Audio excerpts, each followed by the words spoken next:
From Coimbra, we drive a couple hours farther north into the mountains of the interior to explore the scenic Douro River Valley, famous as the birthplace of port wine.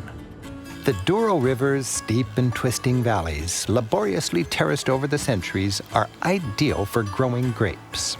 Unlike other great European river valleys, the Douro was never a strategic military location.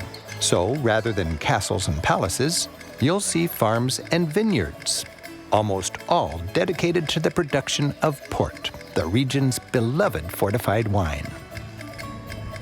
A 50-mile stretch of prime land is home to scores of quintas, vineyards that produce port. Many quintas welcome the public, offering tours and tastings.